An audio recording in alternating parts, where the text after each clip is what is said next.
mana simbol logo negara Yahudi Israel? Bendera Israel. Cuman bendera Israel nih Pak Ustadz? Bendera Israel. Macam mana bentuk benderanya? Pilih image. Benderanya adalah biru di atas, biru di bawah. Di tengah bintang segi 6. Ini bukan main-main, ini simbol. Apa makna biru di atas? Sungai Nil. Apa makna biru di bawah? Sungai Efrat. Di mana sungai Nil? Afrika Utara, Irak. Di mana sungai Efrat? Irak. Asia. Mereka mau membuat negara besar yang perbatasannya antara dua sungai, antara sungai Nil dengan sungai Efrat. Lalu apa makna bintang segi 6? Bintang segi 6 ini simbol kerajaan King David menurut versi mereka. Nah, jadi jangan latah nanti di mobil buat bintang segi 6. Ternyata Nabi Ibrahim ini punya istri satu lagi namanya Sarah. Sarah ini punya anak namanya Ishak. Itulah mengapa tadi waktu kita sholat subuh, yang kita baca itu dua nabi. Sallaita ala Ibrahim, Allahumma salli ala Sayyidina Muhammad wa ala ali Sayyidina Muhammad, kama sallaita ala Ibrahim wa ala ali Ibrahim. Allahumma barik ala Sayyidina Muhammad wa ala ali Sayyidina Muhammad, kama barakta ala Sayyidina Ibrahim wa ala ali Sayyidina Ibrahim. Karena tiga nabi-nabi ini, Nabi Muhammad, Nabi Musa, Nabi Isa, nanti bertemu pada titik yang terdekat adalah Nabi Ibrahim alaihissalam. Nabi Ibrahim punya dua cabang. Cabang pertama Ismail turun ke bawah, itulah dia Muhammad sallallahu alaihi wasallam. Yang jalur Nabi Ishak, Ishak punya anak namanya Yakub. Yakub ini punya dua nama. Nama yang pertama Nabi Yakub, nama lainnya adalah Israel. Jadi anak cucu Nabi Yakub disebut dengan Bani Israel. Saya Abdul Somad, anak cucu saya itu disebut dengan Bani Abdul Somad, akulah Bani Israel. Nyari gara-gara namanya ini. Bani artinya anak-anak. Ya Bani, wahai anak-anak. Ya Bani Adam. Berarti anak cucu Adam. Ini anak cucu Adam semua kan? Kalau ada yang tak mengaku berarti anak cucu monyet. Kata Charles Darwin, bukan kata saya. Bani Israel, jadi maksudnya adalah anak cucu Israel. Isra artinya hamba. El, Tuhan. Israel, hamba Tuhan. Bahasa Arabnya Abdullah. Jadi Pak Ustadz, boleh saya kasih nama anak saya Israel? Boleh. Riwayat hadis ada namanya Israel.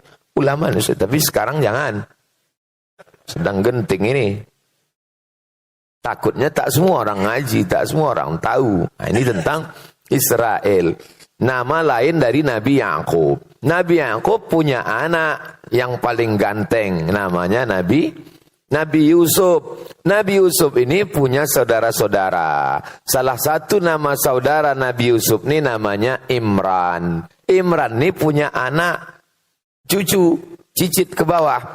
Ada dua yang jadi nabi. Satu namanya Nabi Musa, satu namanya Nabi Harun. Nabi Harun ini punya cucu ke bawah. Dua jadi nabi.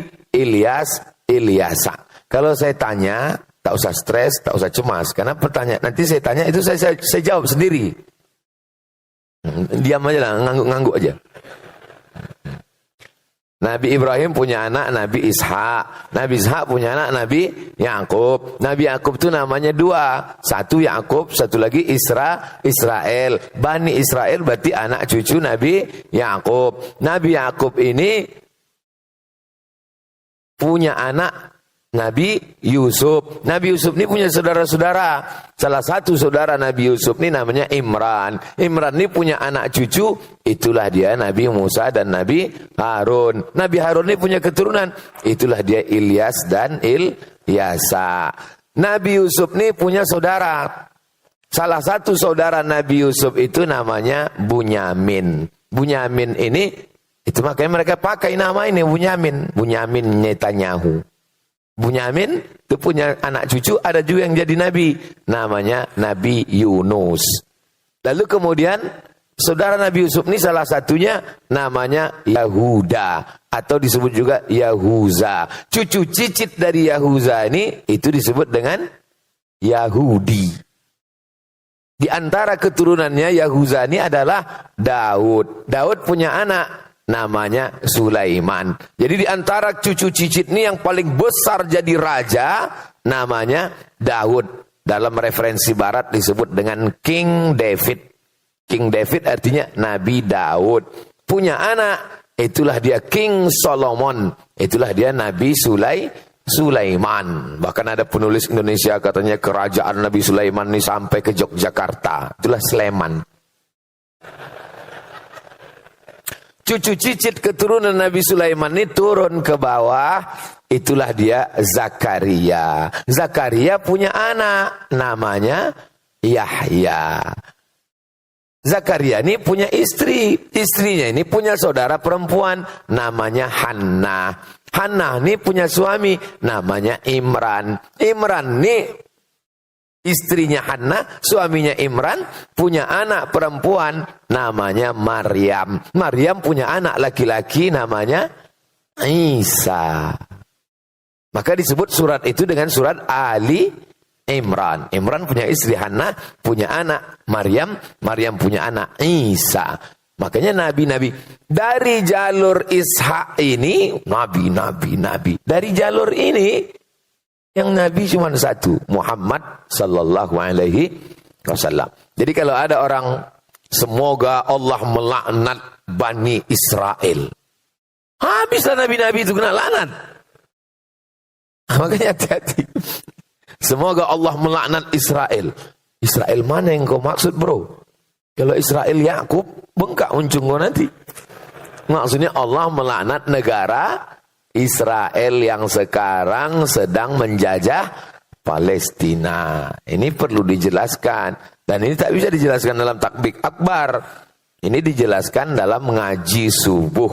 Nah, memang kalau untuk tablik akbar di stadion Tanah Lapang. Tapi kalau untuk ngaji subuh itu hanya bisa di Masjid Bukit Indah Sukajadi. Jangan kemana-mana, kita teruskan yang setelah satu ini.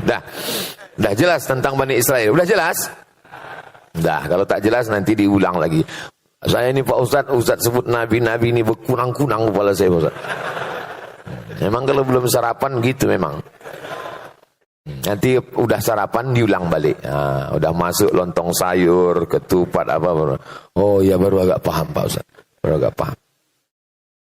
Alami, normal. Nah, macam mana sifat-sifat anak cucu Israel tadi? Itulah disebutkan dalam Al-Quran. Kita bisa tahu sifatnya dari 4. Pertama, Nabi Yusuf dan saudara-saudaranya. Kedua, Nabi Ibrahim. Yang ketiga, Pertama, Nabi Yusuf bersama saudara-saudaranya. Yang kedua, Nabi Musa dalam perjalanannya bersama Bani Israel. Yang ketiga, Nabi Isa. Yang keempat, Nabi Muhammad sallallahu alaihi wasallam. Pertama kita bahas bagaimana Bani Israel bersama Nabi Yusuf dulu. Waja'u ala qamisihi bidamin kadzib. Datanglah saudara-saudara Nabi Yusuf menjumpai ayahnya. Ayah Nabi Yusuf bernama Nabi Yakub. Bidamin kadzib. Bidamin darah, kadzib bohong, dengan darah bohong. Datang saudaranya membawa baju Nabi Yusuf dengan darah bohong. Diambil mereka baju Nabi Yusuf, diambilnya darah kambing. Gini kan. Habis itu dibilangnya ke ayah, ya adik udah dimakan serigala. Jadi apalah, ini contoh kejahatan Bani Israel. Apalah kejahatan dia? Membohongi ayah kandung. Membuang saudara kandung. Jadi orang kalau baca Quran, apa yang terjadi sekarang? Oh, sedang ayah kandungnya Nabi aja dibohonginya. Apalagi PBB. Jadi kalau ada orang, berikut ini perjanjian dengan Israel. Oh, enggak paham. Tidak mungkin mereka berdusta. Mereka adalah bangsa. Baca Quran. Ayah kandungnya aja Nabi Yakub dibohonginya. Apalagi lah perjanjian bodoh. Ini orang kalau baca Quran paham dia. Kenapa dibuangnya Nabi Yusuf ini ke dalam sumur? Gara-gara nih Nabi Yusuf cerita ke ayahnya. Inni ara fil manam, inni ra'aitu ahada asyara kaukaba. Inni ra'aitu ahada asyara. Aku melihat 11 kaukaba. Kaukaba bintang. Wasyamsa wal qamar, matahari dan bulan. 11 bintang, matahari dan bulan. Itulah yang dinyanyikan dulu dalam sebuah lagu nasyid. 11 bintang matahari bersujud padaku. Tak hafal saya syairnya, itu gitu bunyi. 11 bulan bintang dan matahari bersujud padaku.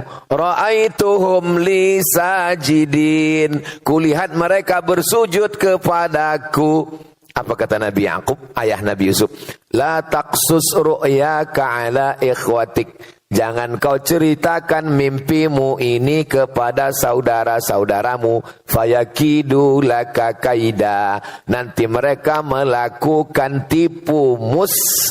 Ya. Apa pelajaran dari sini? Orang Yahudi tak siap menerima mimpi. Mimpi antum aja dia tak siap menerima.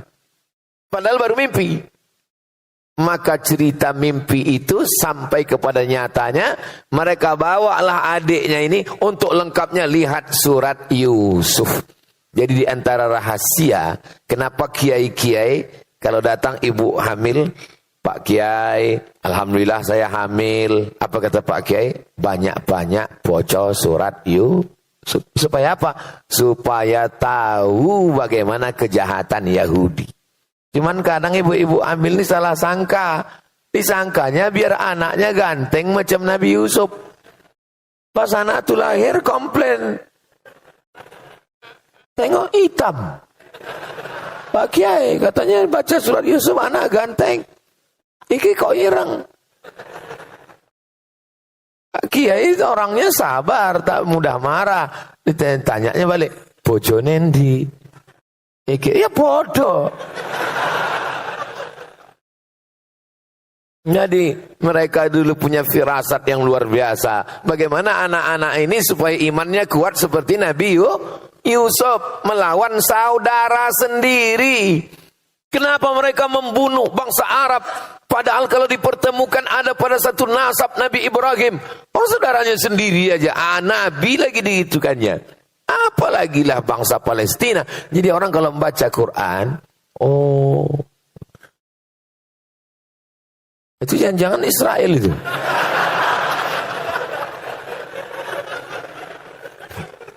Orang kalau membaca Quran itu dia paham. Kalau dia sudah paham, dia sudah bisa bilang, oh itu udah alhamdulillah. Nah, kenapa? Kita ini sekarang perlu memahamkan umat yang tidak paham. Nah, ini tentang ulah. Itu bisa pada Nabi Yusuf. Nabi yang kedua, Nabi Musa. Itulah tadi imam kita membaca. Dibacanya kita baca. Silakan buka Qurannya. Wa idz najainakum min ali fir'aun. Ketika kami menyelamatkan kamu hai orang Israel Yahudi yang ada di Mesir. Dari siapa? Dari Fir'aun. Karena waktu itu Fir'aun yasumunakum su'al azab. Karena Fir'aun saat itu mengazab kamu dengan azab yang paling mengerikan. Yudzabbihuna abna'akum, anak laki-laki disembelih. Wa yastahyuna nisa'akum, anak perempuan dibiarkan. Wa fi dzalikum bala'um mir rabbikum azim. Dan itu adalah ujian dari Allah yang sangat besar. Diselamatkan Allah Bani Israel. Apa balasan mereka kepada Nabi Musa alaihissalam? Ya Musa, lan nu'mina laka hatta narallaha jahrah. Wahai Musa, kami tak mau percaya kepada engkau sebelum engkau tunjukkan Tuhan itu jahrah, secara nyata. Mana Tuhan itu Musa? Mana? Saya pulang dari Maroko 2008. Sekarang sudah 2023. Berarti saya sudah tausiah selama 15 tahun. Belum pernah lagi pas saya tausiah tiba-tiba tegak jamaah. Ustaz, tunjukkan saya Tuhan itu nyata. Belum pernah. Paling-paling sejahat-jahatnya orang Melayu, pas saya ceramah, balik dia ke rumah. Itulah cuma. Tapi kalau nantang langsung, tak ada. Bani Israel, ini. Nabi Musa jadi gitu kannya. Lan nu'mina laka hatta narallaha jahra. Kami tak percaya kepada kau Musa sebelum kami melihat Tuhan itu secara nyata. Makanya saya tak pernah mengamuk kepada haters and buzzers yang menyerang di medsos. Mana pernah saya marah. Kenapa? Karena akunnya fake semua. Tidak jantan seperti Bani Israel. Bani Israel itu jantan, tegak berdiri. Apa somat? Gitu. Belum pernah lagi. Kalau ada sini lah, aku sipak kepala kau. Membaca perjalanan Nabi Musa bersama Bani Israel mendatangkan kesabaran bagi para da'i. Tapi Nabi Musa tak meninggalkan mereka. Dibawa Nabi Musa dari Mesir ke Palestina. Jumlahnya 600.000 orang. Jadi jangan 2 kali jamaah haji Indonesia. Jadi yang kalian bayangkan Nabi Musa membawa nyebrang itu cuma 3 orang. Itu nyebrang jalan. 600.000 orang. Sampai di tengah. Apa balasan Allah untuk mereka? Wa dhallalna 'alaikumul ghamama. Kami datangkan awan dari atas. Itu kan ayat yang kita baca tadi. Wa dhallalna 'alaikumul ghamama. Panas Musa. Macam mana nih Musa? Panas betul, tak ada pokok kayu. Doa Nabi Musa. Diturunkan Allah awan. Wa dhallalna 'alaikumul ghamama. Sejuk. Makan Nabi Musa. Wa anzalna 'alaikumul manna wassalwa. Kami turunkan makanan dari surga. Nama makanannya manna dan salwa. Sekarang banyak pula jamaah kasih nama anak manna wassalwa. Habis dimakan orang. Apa balasan orang Bani Israel Yahudi? Beda Yahudi sama Bani Israel Pak Ustaz. Anak cucu Israel Yakub disebut dengan Bani Israel. Anak cucu Yahuza disebut dengan Yahudi. Semua Yahudi Israel. Tapi tidak semua Israel Yahudi. Umumnya Israel. Umumnya Israel. Tapi tidak semua Yahudi Israel. Maka mereka pakai nama yang umum, disebutlah negara itu dengan Israel. Untuk mencakup semuanya. Diturunkan awan, biar supaya tak panas. Dikasih manna wa salwa. Apa kata mereka kepada Nabi Musa? Ya Musa, wahai Musa, ud'u lana, mintalah kepada Tuhan wahai Musa. Mimma yukhrijul ard, yang dikeluarkan bumi, mim baqliha, sayur-sayur, wa qissaiha, qissa itu bentuknya macam timun, tapi bukan timun, macam timun. Wa fumiha, bawang merah, wa adasiha, kacang adas, wa basaliha, bawang putih, wa fumiha, bawang putih, wa adasiha, kacang adas, wa basaliha, bawang merah. Apa pelajaran dari sini? Misalnya saya nih pergi ke Kalimantan Barat, datang Ustadz Lukman, dikasihnya lah makanan. Taklah sanggup pula saya bilang, Ustadz Lukman ada kerupuk jengkol enggak? Kan segan kita kan? Sama Ustadz aja segan kita. Bani Israel nih, ke Nabi pula sanggup dia begitu. Nah, Musa, bisa tak bawang merah, bawang putih? Yang betul-betul apa maksudnya? Kurang ajar. Inilah otak-otak Yahudi, otak-otak Bani Israel. Minta bawang merah, minta bawang putih, minta ini. Apa kata Allah menegur mereka? Atastabdiluna alladhi huwa adana billadhi huwa khair. Kalian sudah dikasih makanan terbaik dari surga. Kenapa pula kalian minta makanan adna yang kualitasnya rendah, tak ada apa-apanya? Begitulah perjalanan. Jadi berkawan sama Yahudi ini, Nabi Musa berkawan sama Yahudi ini, waktu dari Mesir ke Palestina, kalau bahasa Melayunya, diletak di belakang menanduk, diletak di depan menyipak. Suruh dia di depan, kita di belakang. Sipaknya kita. Kita di depan, dia di belakang, tanduknya kita. Jadi kalau ada kawan di Batam ini begini, ini otak-otak Yahudi. Mesti diganti otaknya dengan otak-otak. Lalu kemudian perjalanan pun berlanjut. Nabi Musa naik ke atas bukit Tursina. Kami naik ke atas bukit Tursina ini jam 12 malam.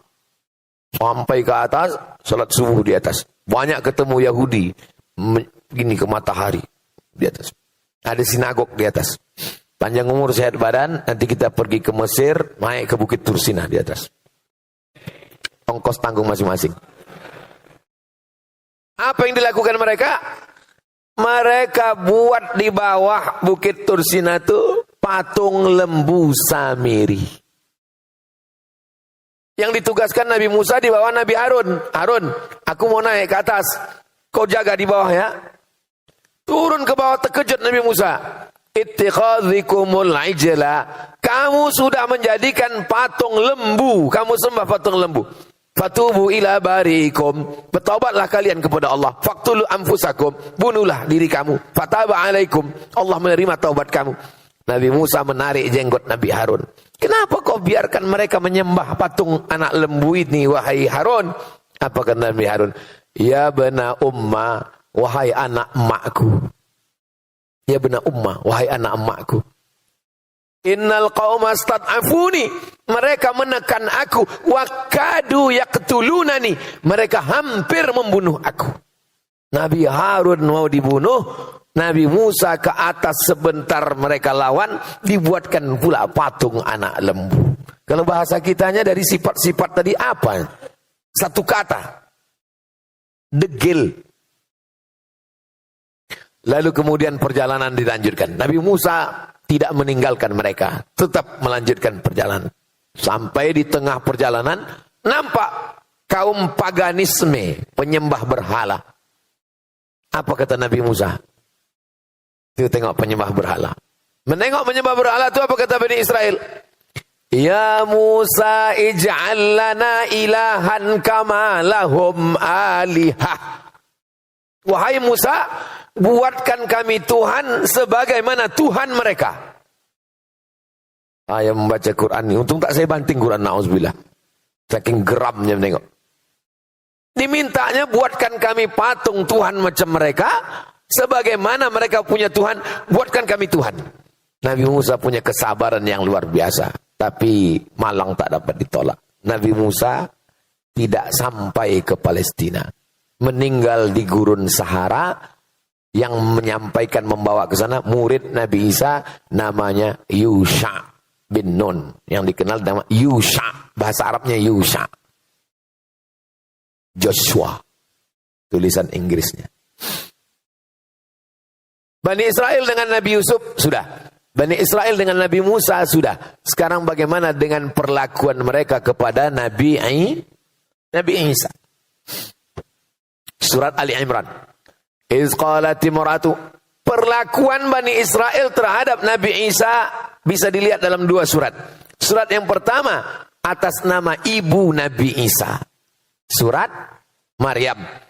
Perlakuan yang kedua bisa dilihat dalam surat datuk Nabi Isa, Al-Fatihah, Al-Baqarah, Ali Imran.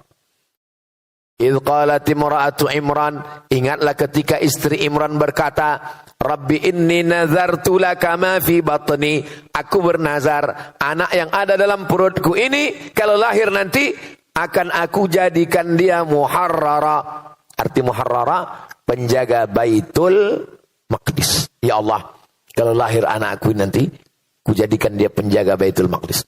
Falamma wada'atha qalat rabbi inni wada'tuha unsa. Ketika anak itu lahir, ternyata anaknya unsa. Unsa, perempuan. Menjaga Baitul Maqdis mesti laki-laki, tak bisa perempuan. Wa inni sammaituha Maryam. Maka anak ini aku kasih nama Maryam. Wa inni u'idzuha bika wa dzurriyyataha minasyaitonir rajim. Jagalah anak ini dan keturunannya dari godaan setan.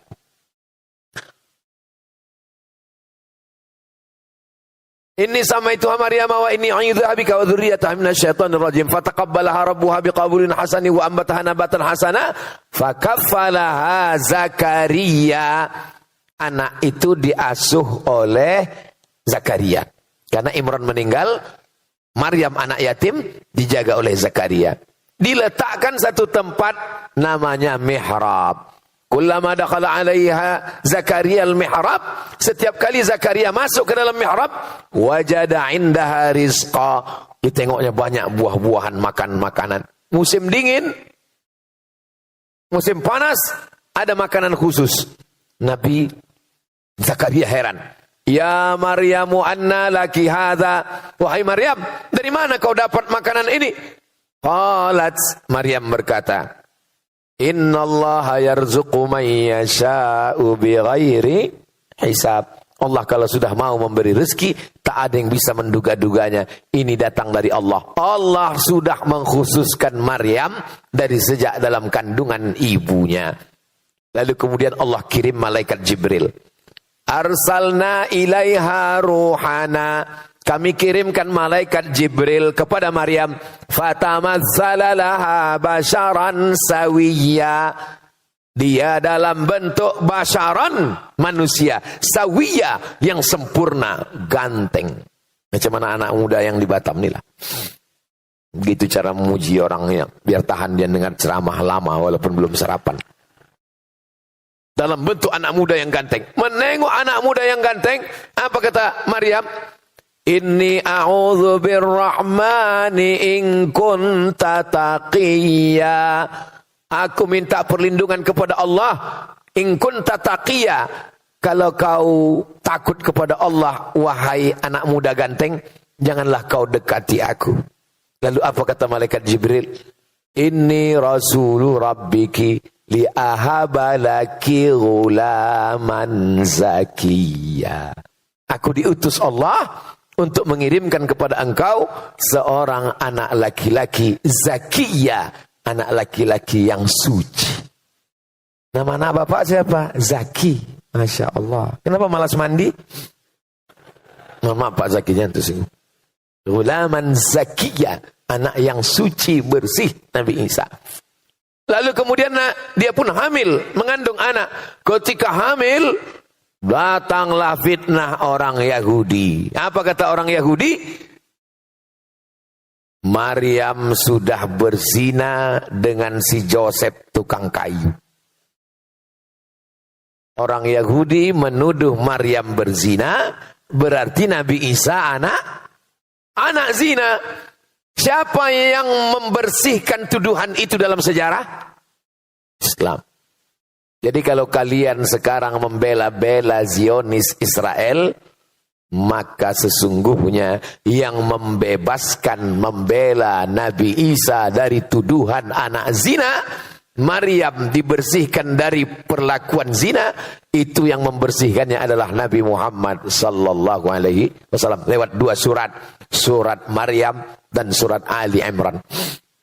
Seandainya Quran itu buatan Nabi Muhammad, pasti dibuatnya surat Fatimah, surat Aminah, surat Khadijah, surat Aisyah, surat Abdul Muttalib. Tak ada nama surat datuknya, tak ada nama surat ibunya. Yang ada nama surat ibunya Nabi Isa dan datuknya Nabi Isa. Itu menunjukkan kedatangan dia adalah utusan Allah untuk membersihkan tuduhan-tuduhan.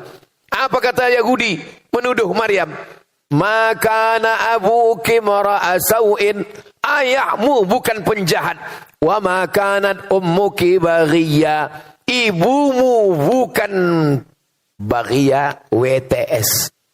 Maryam, kenapa kau bisa hamil tak punya suami? Ayahmu bukan preman tengik penjahat. Ibumu bukan WTS. Kenapa kau bisa hamil tanpa suami? Nah, Maryam diam. Wa asyarat ilaih. Dia hanya menunjuk bayinya, Isa yang baru lahir, ditunjuknya gini. Ini bukti kalau Yahudi ngomong ngejek kita, maka jawabannya adalah Diam. Fa'asyarat ilaih. Dia hanya menunjuk anaknya. Makin marahlah Yahudi tadi. Apa kata mereka? Kaifa nukallimu man kana fil mahdi sabiyya. Bagaimana kami mau bicara dengan anak bayi yang belum bisa bicara, wahai Maryam? Maryam diam. Akhirnya mereka pun kembali meninggalkan Maryam dalam keadaan baru saja melahirkan anak. Bagaimana cara Allah menyelamatkan Maryam dan anaknya?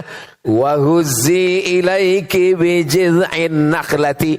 Wahai Maryam, goncangkan pundakmu ke pangkal pokok kurma, tusaqit alaiki rutaban janiya, akan gugur buah kurma. Itulah maka anak kecil yang baru lahir dikasih kurma.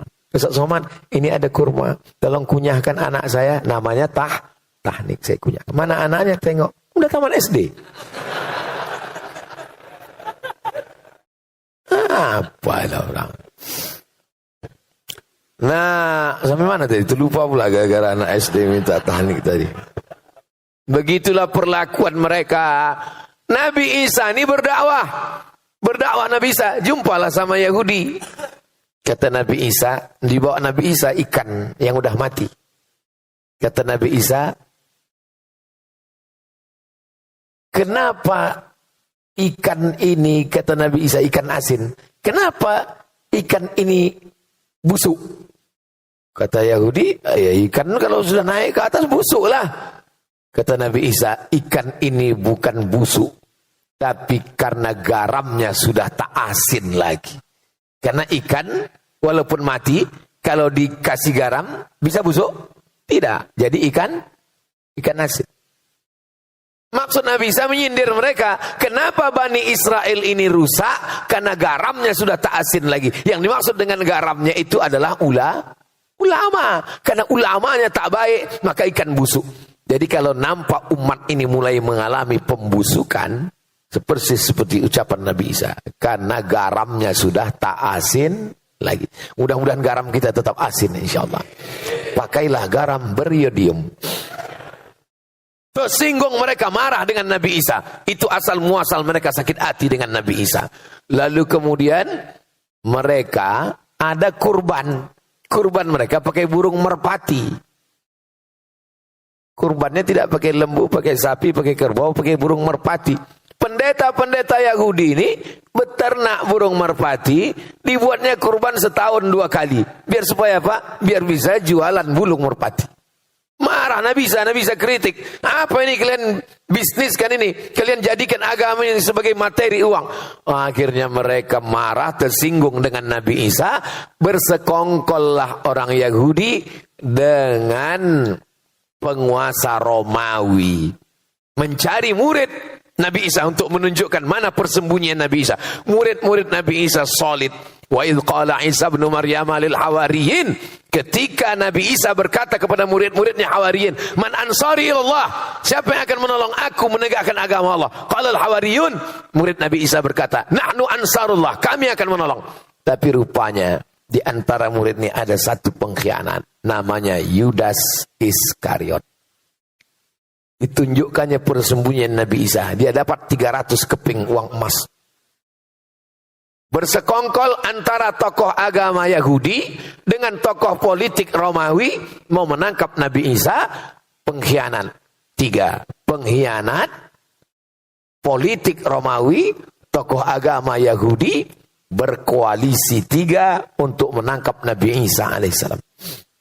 Turun mukjizat.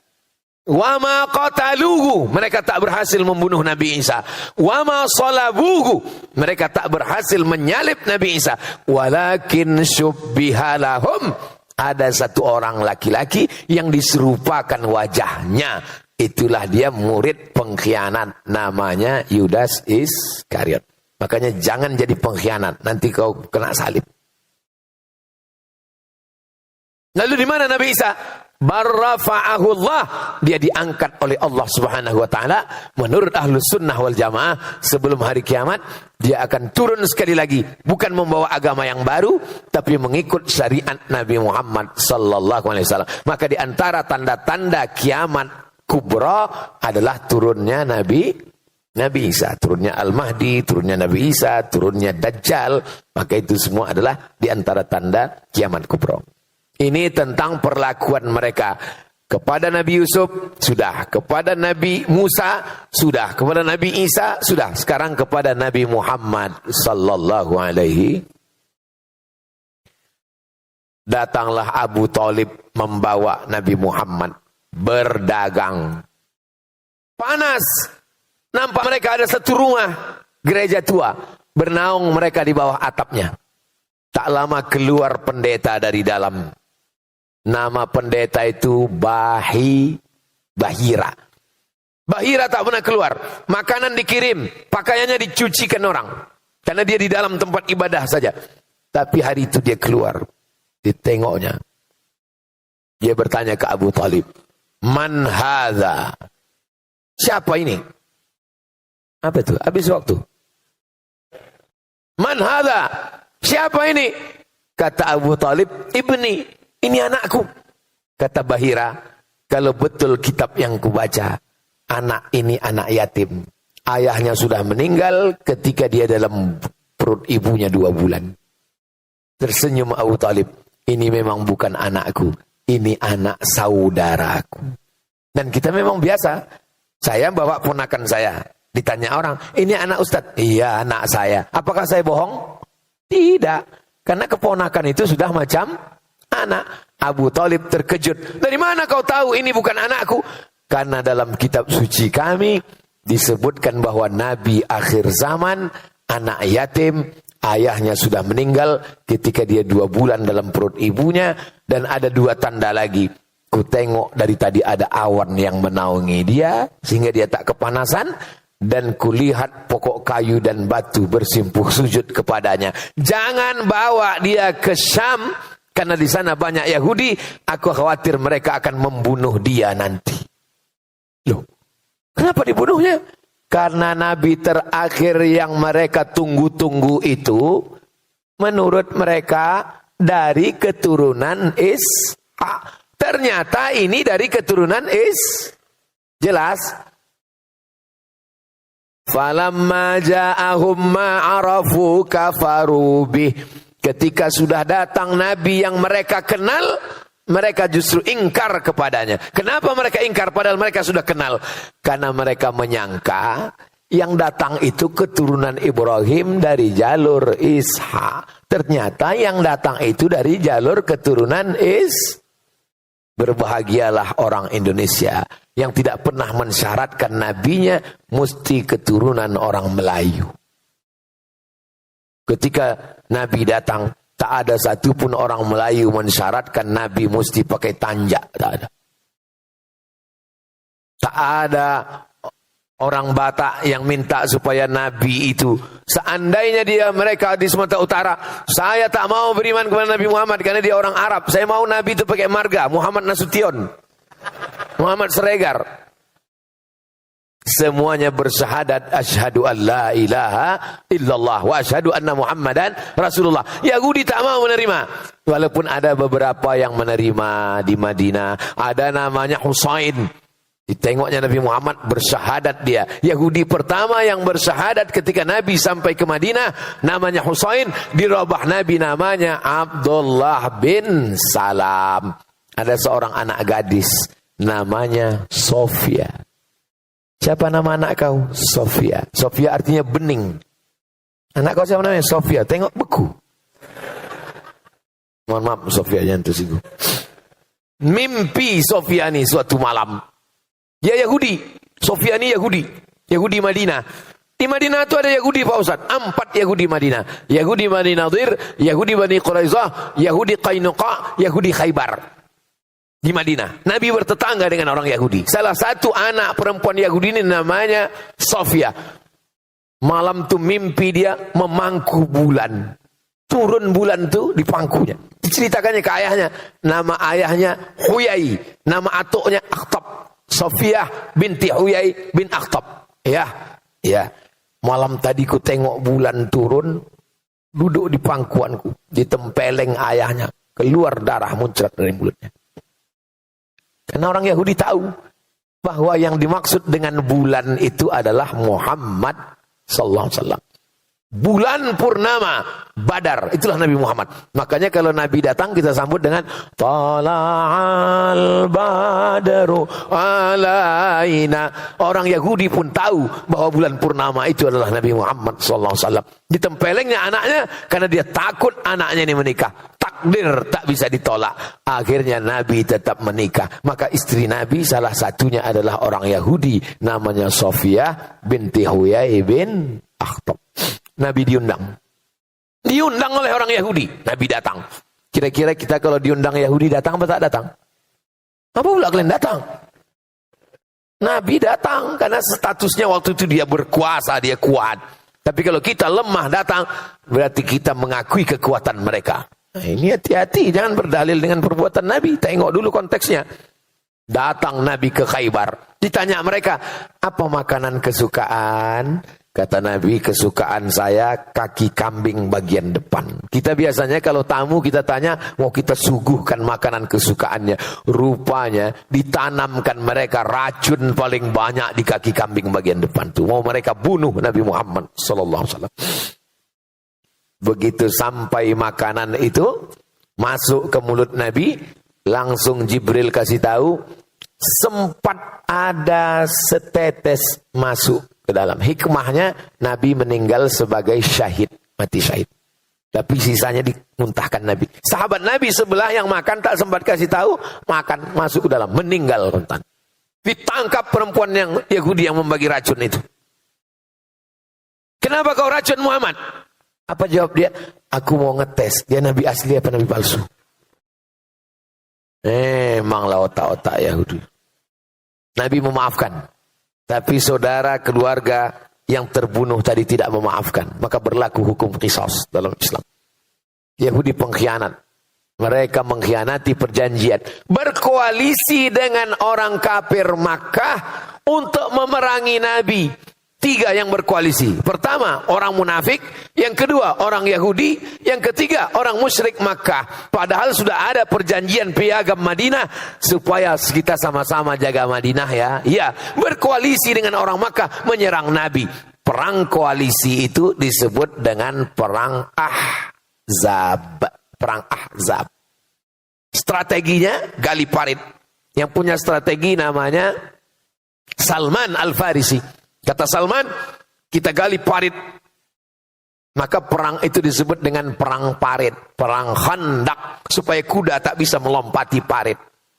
Disebut dengan perang Ahzab. Karena perang koalisi partai-partai. Partai musyrik, partai munafik, partai Yahudi. Untuk menyerang Nabi Muhammad SAW. Akhirnya mereka terusir dari kota Al-Madinah Al-Munawwarah. Makanya ketika presiden pertama Israel berdiri, apa kata dia? Ditariknya nafasnya. Aku mencium bau kakekku di Madinah. Apa maksud dia? Nanti kalau Israel berkuasa, dia akan mengambil kota Madinah. Bukan sembarangan. Karena dia anggap Nabi Muhammad mengambil. Padahal mereka ingkar perjanjian. Ini mesti diluruskan. Jadi jangan bayangkan Nabi Muhammad datang bawa pedang ke kota Madinah. Semua Yahudi pancung kepalanya. Tidak begitu. Baca sejarah baik-baik. Mereka tempat bertetangga selama 2 tahun. Setelah itu mereka melakukan pengkhianatan. Akhirnya terusir dari kota Al-Madinah Al-Munawwarah. Falamma ja'akum ma'arafu kafarubi. Ketika Nabi yang sudah mereka kenal itu datang, mereka ingkar. Dan mereka itu kalau datang Nabi tak sesuai dengan keinginan mereka, fariqan kadzabtum wa fariqan taqtulun. Sebagiannya kamu dustakan dan sebagiannya kamu bunuh. Percobaan pembunuhan mereka lakukan kepada Nabi beberapa kali. Mereka curi rambut Nabi. Rambut Nabi dicuri. Mereka simpul dalam 11 simpul tali. Mereka masukkan ke dalam sumur. Mereka sihir. Karena Yahudi di antara hobinya adalah sihir. Jadi kalau ada orang di Batam nih suka sihir, berdukun-dukun, itu ada otak-otak Yahudi sedikit. Maka turunlah 11 ayat untuk membuka 11 simpul tali. Datang Jibril ngasih tahu, ini rambut Nabi sedang dicuri. Mereka simpul dalam 11 simpul tali, mereka masukkan ke dalam sumur. Turun 11 ayat. Qul a'udzu birabbil falaq min syarri ma khalaq wa min syarri ghasiqin idza waqab wa min syarri naffatsati fil 'uqad wa min syarri hasidin idza hasad. Qul a'udzu birabbin nas, malikin nas, ilahin nas, min syarril waswasil khannas alladzi yuwaswisu fi sudurin nas minal jinnati Nas. Itu 11 ayat pembuka simpul buhul-buhul tali sihir. Dibacakan, dihembuskan ke air, ditiupkan ke wajah. Oh Pak Ustadz, kemarin waktu saya bacakan 11 ayat itu, malah ketawa yang disihir itu. Masa setan ngusir setan? Rupanya bukan salah ayatnya, salah yang baca. Yang baca itu ulahnya macam setan juga. Lalu kemudian bagaimana perlakuan mereka sampai akhirnya. Begitulah perlakuan Yahudi kepada Nabi Yusuf, Nabi Musa, Nabi Isa, Nabi Muhammad sallallahu alaihi wasallam. Yang punya senjata dipakainya memerangi Nabi. Yang punya sihir dipakainya menyihir Nabi. Yang punya racun dipakainya meracun Nabi. Yang punya bibir dipakainya mengejek Nabi. Kalau orang Islam jumpa Nabi, Assalamualaikum. Orang Yahudi kalau jumpa Nabi, Assalamualaikum. Mirip. Assalamualaikum. Selamat untukmu. Assalamualaikum. Matilah kau. Suka mempleset-plesetkan. Jadi siapa yang suka mempleset-plesetkan nih? Ada otak-otak Yahudi sedikit. Nah, lalu kemudian mereka pun terusir. Terusir. Tak punya negeri. Kenapa? Karena tak ada yang suka akibat dari perbuatannya. Sampai akhirnya pada akhir 1800-an ada satu tokohnya namanya Theodor Herzl. Theodor Herzl tokoh Yahudi ingin membuat sebuah negara. Ide membuat sebuah negara ini datang belakangan. Theodor Herzl punya cerita. Datanglah mereka menemui Sultan Abdul Hamid. Kebetulan waktu itu Palestina di bawah kekuasaan Turki Utsmani. Dibawanya duit emas 1 koper. Wahai Sultan Abdul Hamid, kami minta membuat negara di Palestina. Apa kata Sultan Abdul Hamid? Yang diperjuangkan dengan darah tidak akan dijual dengan emas. Sakit hati mereka dengan ucapan itu. Akhirnya mereka tumbangkan Sultan Abdul Hamid. Maka habislah Turki Utsmani pada tahun 1924.